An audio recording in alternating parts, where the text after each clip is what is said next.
of America, the Commander-in-Chief, the Honorable Donald J. Trump.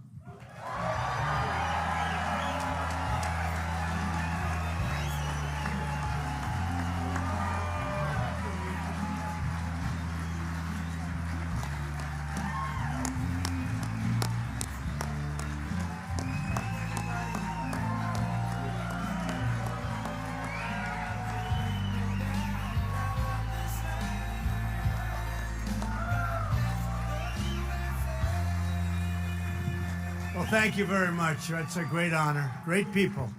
Thank you. Sit down, please. Thank you. And I want to thank Commander Riley. Truly thrilled to be here with thousands of America's proudest and toughest and most extraordinary patriots, the incredible veterans of AMVETS.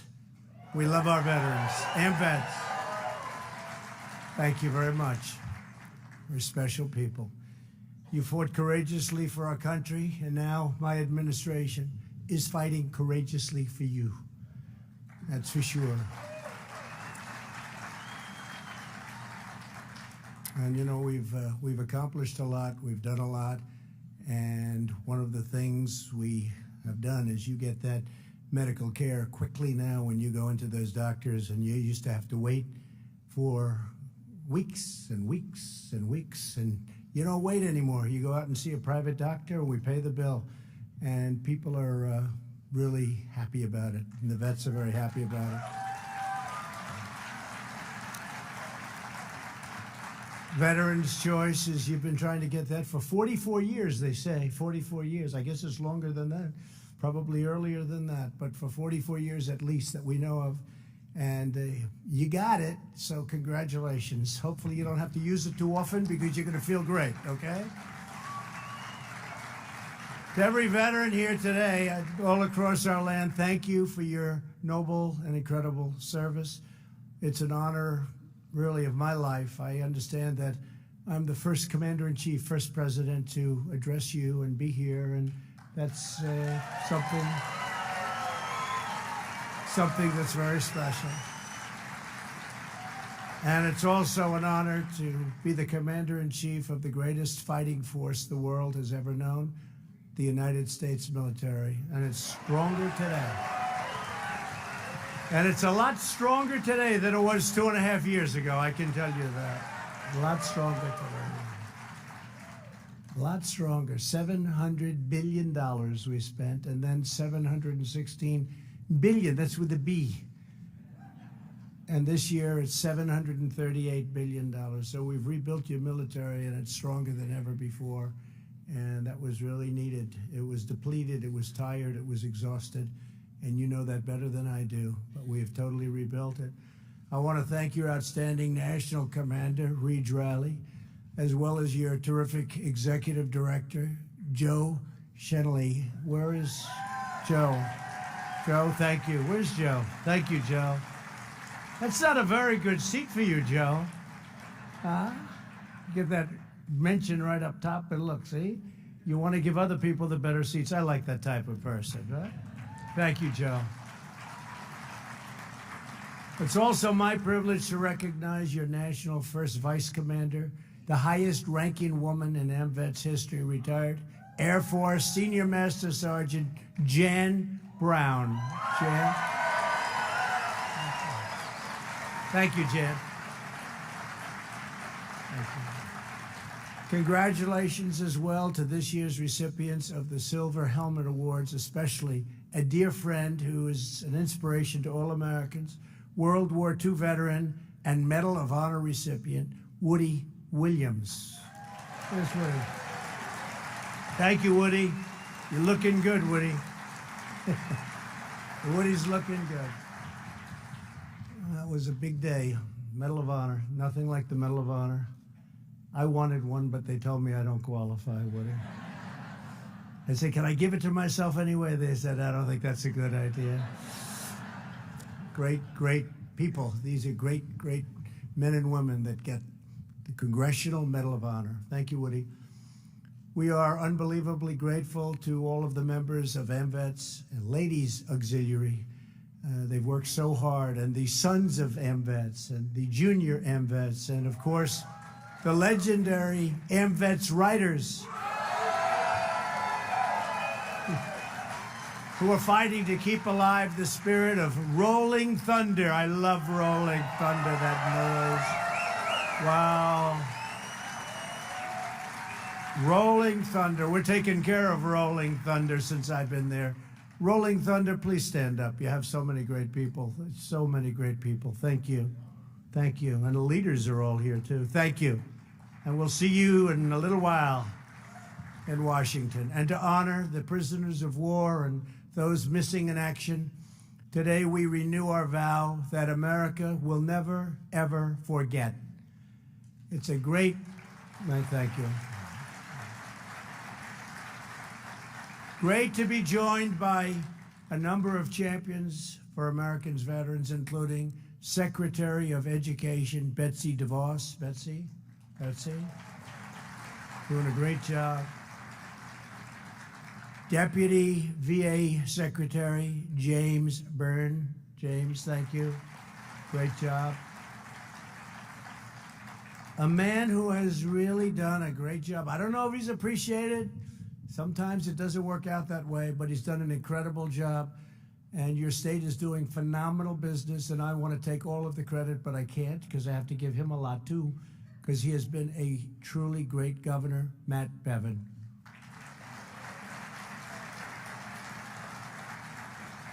Thank you, Matt. And you know, Kentucky has record numbers right now. It's the best year they've ever had in just about every category. So it's really an incredible thing. And a man who I just watched on television, he's so good. You can do television for me anytime you want. Congressman Thomas Massey. Where's Thomas? Good job. Thomas, say hello to our friends. Say hello to our friends back in Washington. That was a good job. Just watched you. I cannot come to Kentucky without also praising the exceptional work of Senator Mitch McConnell. I have to tell you,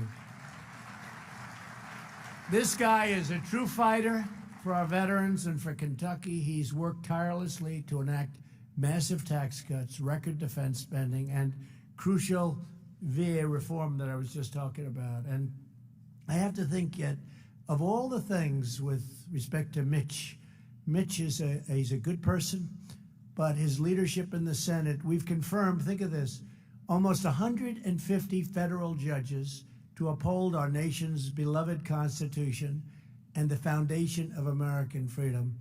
And Mitch and I have worked very hard. We're up to 150. Within about 2 months, we'll be at 179 federal judges and 2 Supreme Court judges.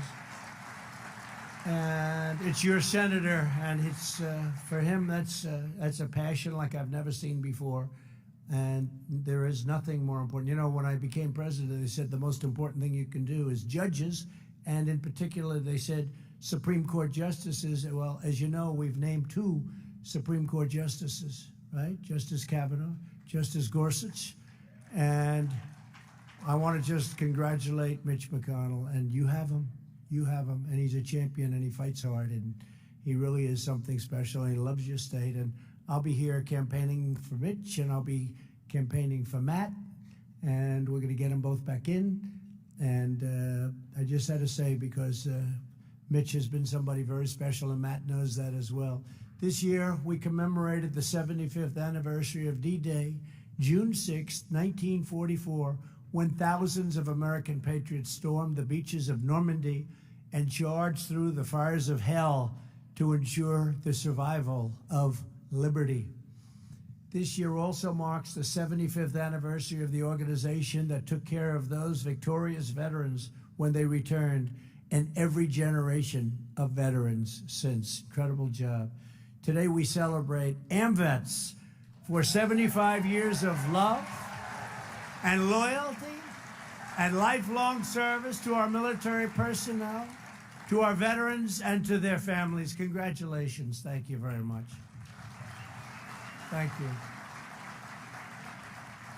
AmVets posts across the nation have become pillars of pride in our community, so true, and shining symbols of the enduring power of the American spirit. Your support of our troops overseas. It welcomes them when they come back home, and you welcome them, and you're there for them in every way. Medically, physically, morally, you're with them all the way, and they appreciate it much more than you would even know. You safeguard our values, pass on our traditions, and teach generation after generation to love our country, honor our heroes, and always respect our great American flag.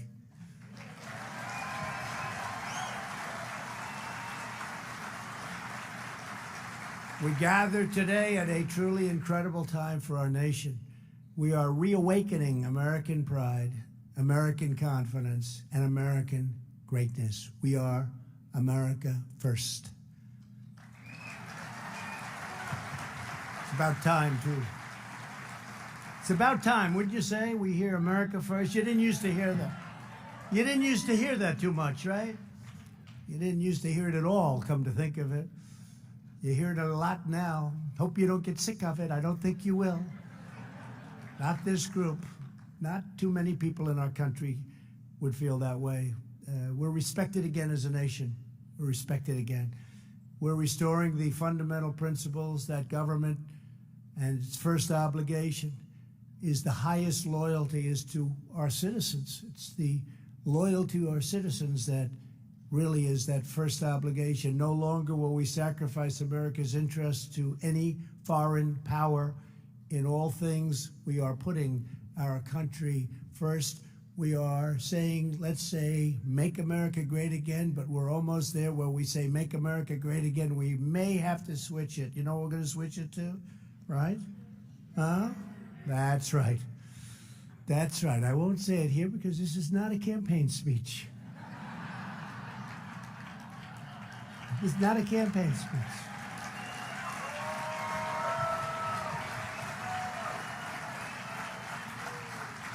So I will not say, keep America great, but we're going to keep America great.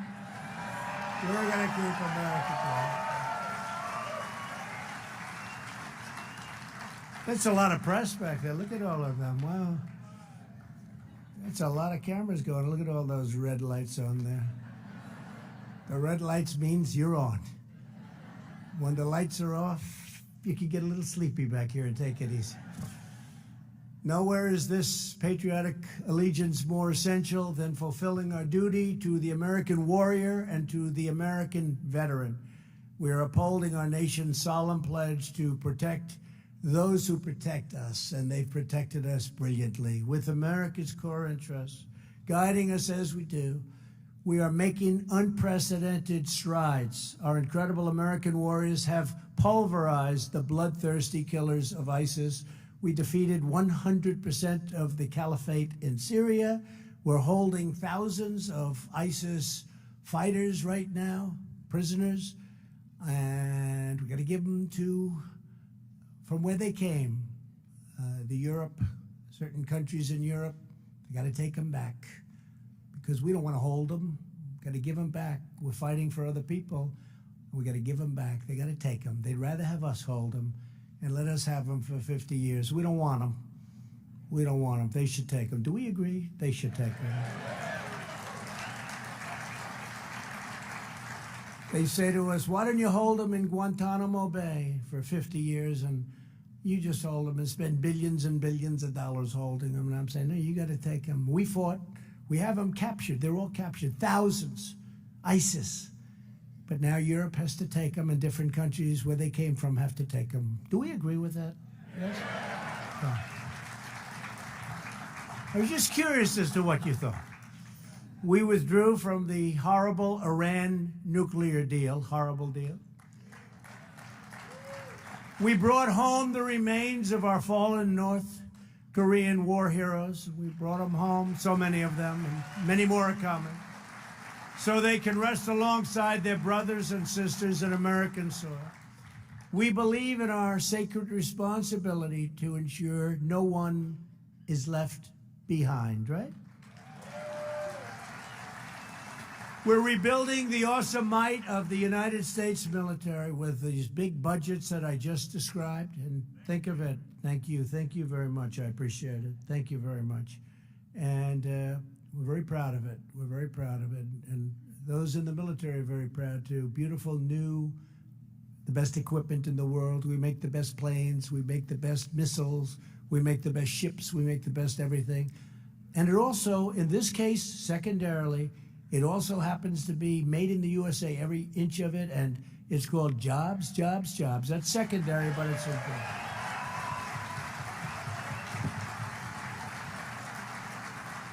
And the Army will very soon have 300 powerful new M1 Abrams tanks. The Navy is deploying the most advanced class of aircraft carriers in history. With hundreds of brand new F-35s and F-18s, American airmen will continue to own the skies wherever we fly. We have the greatest Air Force in the world. And we're preparing to dominate the newest warfighting domain by establishing a sixth branch of the armed forces. It's called the Space Force. We need that, the Space Force. And that's moving along through approval, and it's become very, very popular. People see it now more than they did 2.5 years ago. They see it now, and they know how important it is for defense and offense and for everything. We've delivered the largest pay raise in years for every soldier, sailor, airman, Coast Guardsman, and Marine in the United States military, one of the largest increases. Our active duty personnel are the best equipped, best trained, most technologically advanced fighting force in the history of the world. The best equipment in the world, best training in the world. America is a peace-loving nation. We seek friendship, we seek harmony, not conflict and division. But if we are threatened, we will never hesitate to defend our people as they should be defended.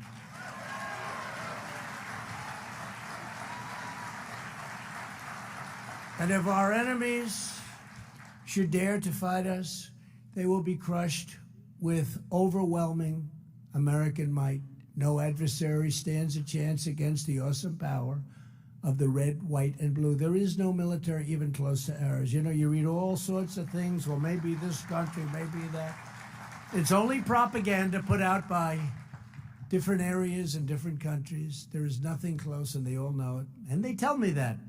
They tell me that. There's nobody close, and we have to keep it that way. And we don't want to have to use it. We don't want to have to use it, but we have to have it just in case, right? The members of our armed forces, and you understand that very well, the members of our armed forces have always lived by the word of Douglas MacArthur. In war, there is no substitute for victory. We have an armed forces that's unparalleled, and to achieve victory, there is no substitute for the unmatched character and courage of those who proudly wear the nation's uniform. And we even have different uniforms. Did you see some of the different designs of the uniforms? We're going back to a style and a look that nobody thought we'd go back to because of expense. And now we have brand new, the most beautiful uniforms you've ever seen. But much more importantly are the people that wear that uniform. What's inside that uniform? That's much more important. Much more important. That's the best in the world.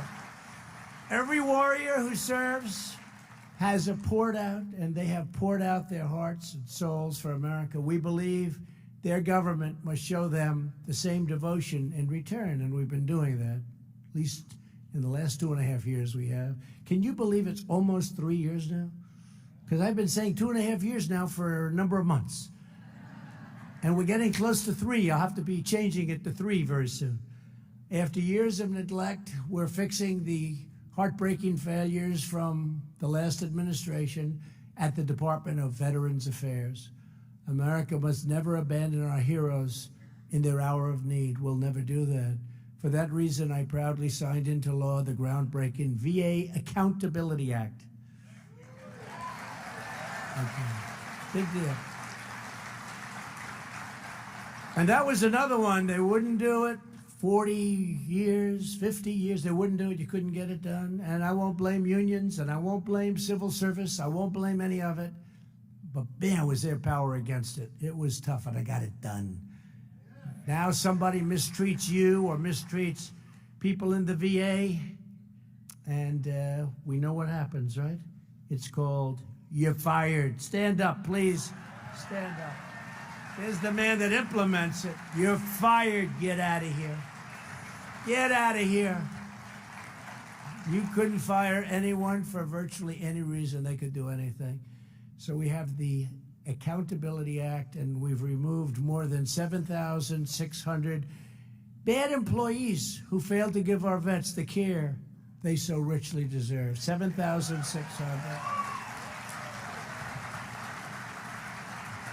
Think of that. They were treating some of them, no, most of them are fantastic, but some of them were treating our people, our great heroes, so badly, sadistic, terrible people. They were terrible people, and they're gone. They're fired. They would never have been fired. 7,600. I didn't know you were that vicious to get rid of that many. And everyone deserves to be out, right? Good. That was a big deal. That was a hard one to get.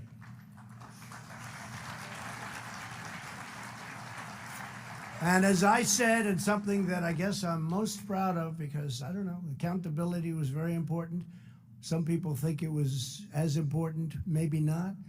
But most significantly, the VA reforms, we did the Veterans' Choice, and that's, I don't know which was more difficult. They were pretty much equal. But since I took office, nearly 3 million veterans have been able to choose a private doctor in their own community. And have you ever seen, and this is a great tribute to the people at the VA, the people and the leadership of the VA, I don't hear these horror stories. You know, I used to see, as growing up, I'd see VA, VA, VA.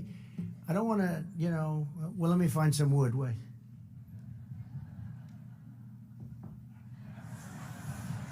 I'm not hearing bad stories. I'm hearing all good stories.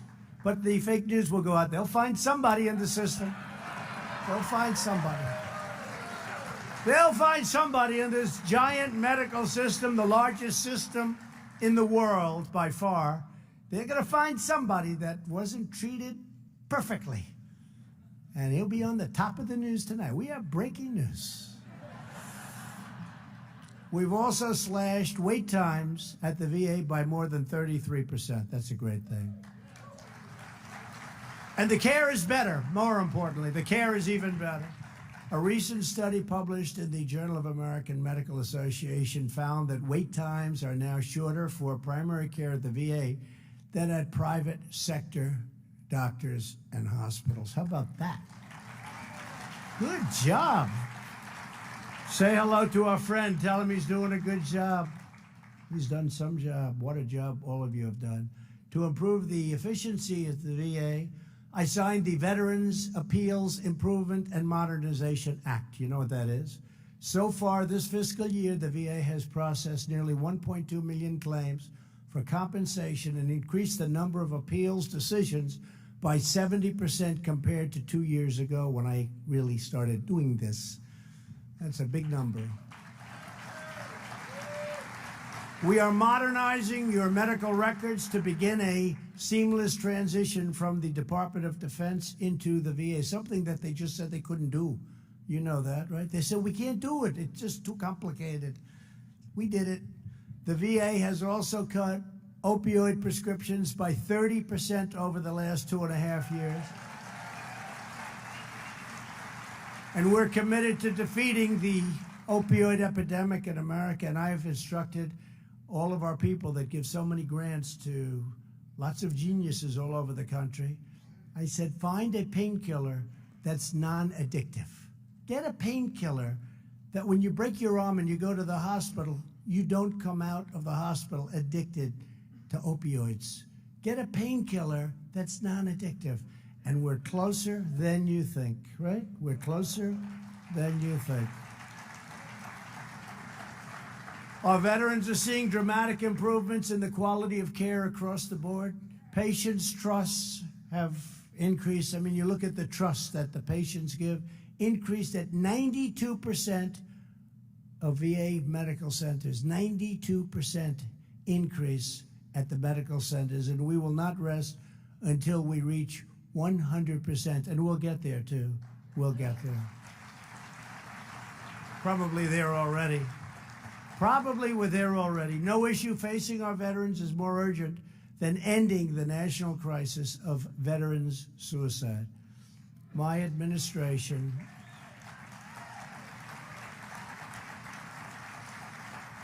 is determined to do everything in our power to save the lives of our heroes. And if you think about what's going on, we have a new, I guess you'd call it a drug that came out, Johnson & Johnson, and I know you're dealing very strongly with them. I think they should make a contribution to the United States of America, but they have something that, whatever it may do, it really takes that horrible anxiety, whatever causes somebody to be so desperate to commit suicide. You take it, it's an inhaler, and you take it, and its results are incredible. I don't know long term, but it really has an incredible effect on a lot of people. And I've instructed the top officials to go out and get as much of it as you can from Johnson & Johnson. And I think they should they've done so well in this country and they've made so much money. I think they should give it to us for free. Yeah. Give it a shot. Give it a shot. No, but it's incredible, actually. It does something pretty amazing. It's new, and it's had a tremendous, and it's been approved. I guess it's been fully approved, right? It's gone through the process, and it's gone through a long process. It's been fully approved. We think that's going to have a great impact. We've secured a record $8.6 billion for mental health services, and we opened, it's a record, we opened the White House VA hotline to help ensure no claim ever again falls through the cracks. I mean, a lot of claims were having a lot of problems going on for years. We work it out. The VA is now providing same-day emergency mental health care and mental health screenings to every patient that walks through the door. It's incredible, the difference between now and 3 years ago. To end the tragedy of veteran suicide, it will require government and society at all levels working together. We have to work together with a lot of different groups, a lot of people, and a lot of progress is being made, but going to be made. Things are happening. We must strive to build communities that truly serve, support, and protect our veterans from the very first moment they return to civilian life. It's an incredible adjustment. That's exactly what we aim to achieve with the Prevents Initiative. You know what the Prevents Initiative is? A task force created earlier this year to unify the efforts of government, business, and nonprofit groups. We want to build on proven strategies like the AMVETS Heal. You know what AMVETS Heal? You know what it is. You told me about it. Program. An amazing partnership with the VA that has served over 600 families in crisis in just the last year without a single life lost to suicide, not one.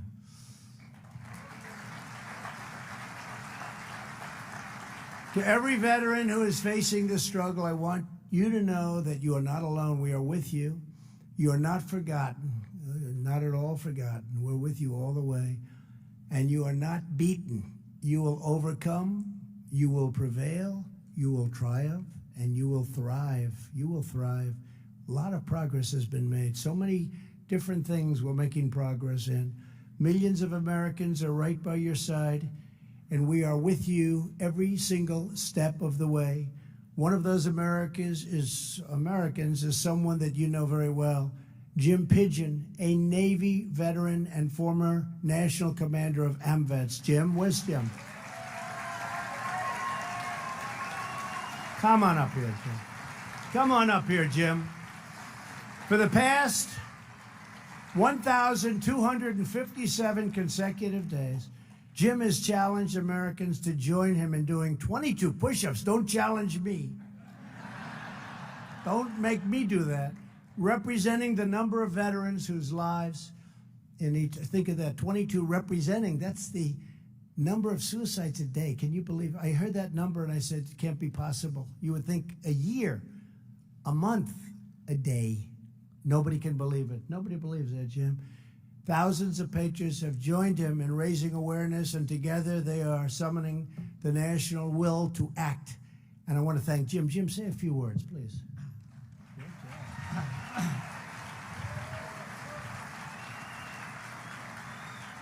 Thank you, Mr. President. It's what an honor to be here. I would not be able to do this without the support, the love, and the prayers of my beautiful wife, Paulette.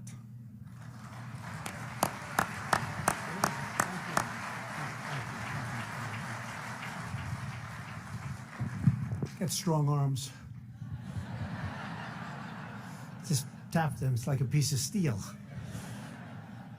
Thank you, Jim. No one deserves the blessings of freedom more than the heroes who risked their lives to defend it. For this reason, my administration has worked aggressively to boost veterans' employment, and we're setting records. Since my election, we have reduced the number of unemployed veterans by 37%. That's pretty good. Veterans' unemployment has reached the lowest level ever recorded. You ever hear that?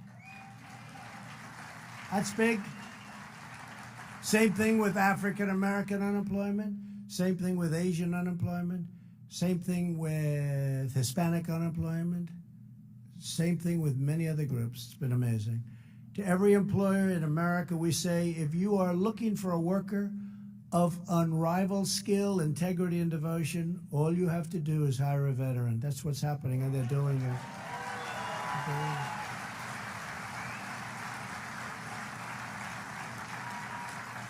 I have a friend who's been doing it lately, and he said, why didn't I do this 25 years ago? I said, that's your problem. He's very happy. Every service member has the right to return to civilian life with dignity and security, and that's what's happening. Driven by this core principle, we have helped 30,000 veterans find permanent housing over the last 2 years. 30,000. We have also expanded the GI Bill so that veterans can use their benefits to get an education at any point in their lifetime, a crucial reform to expand opportunity to veterans in every stage of their career. That's a big thing. And today I'm proud to announce that I am taking executive action to ensure that our wounded warriors are not saddled with mountains of student debt. In a few moments, I will sign a memorandum directing the Department of Education to eliminate every penny of federal student loan debt owed by American veterans who are completely and permanently disabled.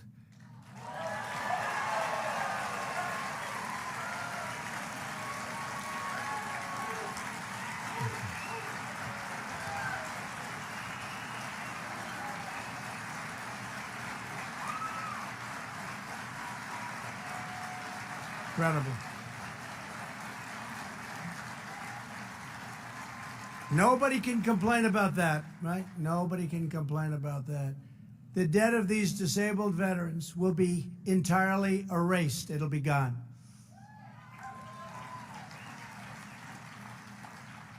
And to sleep well tonight.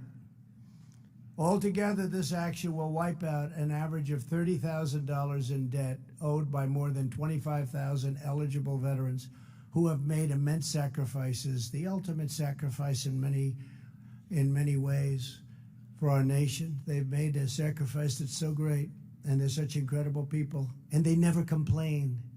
They never complain. That's hundreds of millions of dollars in student debt held by our severely wounded warriors. It's gone forever.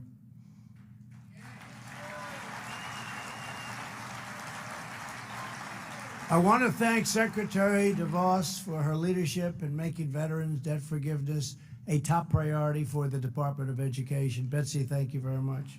Stand up, Betsy. Stand up. And there will be no federal income tax on the forgiven debts. So that's really big stuff. It's all passed. It's all passed. All we have to do is sign it, which we're going to do right at that beautiful desk.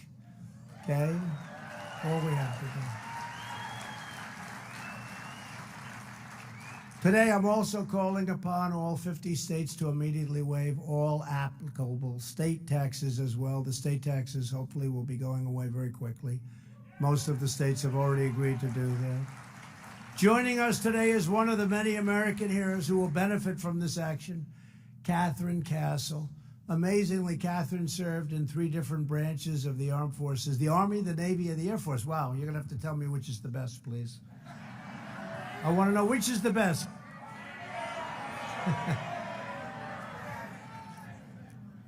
Which is the best? Don't say it. Don't say it. She may say it and I'll be in big trouble.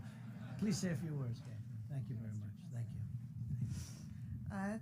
Thank you, everybody. This is an amazing relief on my family, as well as I know many thousands of veterans as well. Thank you. Thank you very much.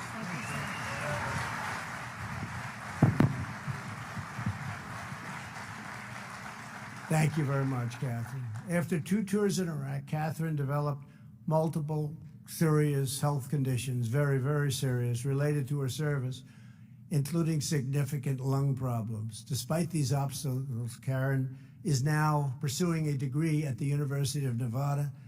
Catherine, we are really profoundly grateful for your service and for your immense sacrifice. You've been incredible, and thank you, and it's great to have gotten to know you. And everybody in this room is very proud of you. Thank you very much. Thank you, Catherine. Veterans like Catherine, who have made such enormous sacrifices for our country, should not be asked to pay any more. Rather, it is America who owes our heroes a supreme debt of gratitude. So that's the way we feel. Across oceans, jungles, mountains, and deserts, and battlefields, and enemy camps across the globe, our veterans fought and bled to vanquish our enemies and preserve America's birthright of freedom. Our country, our liberty, our families, our homes, our safety, our very lives, everything that matters, and everyone who we hold dear are sacred and just sacred to us and secured by the grace of God and the immortal courage of those who serve. The story of the American veteran, and I call them the American warrior because that's what they are, they're great warriors, is the story of the American nation. You have written our history, shaped our identity, forged our destiny, marched us to glory, and always planted the righteous flag of American victory.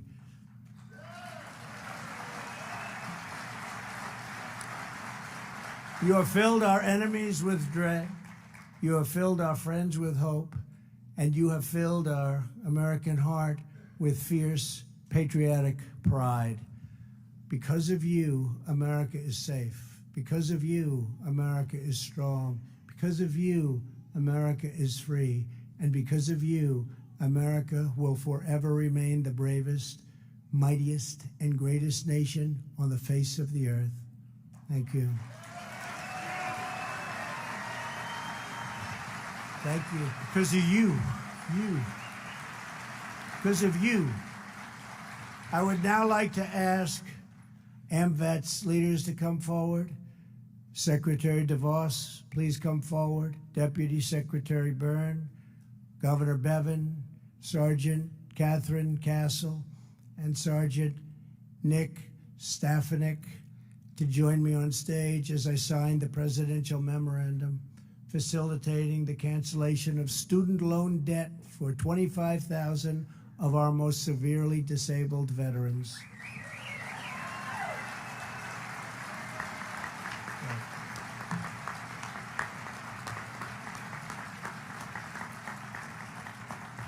And with today's order, we express the everlasting love and loyalty of a truly grateful nation. God bless our veterans, and God bless America. Thank you very much. Thank you. Thank you very much.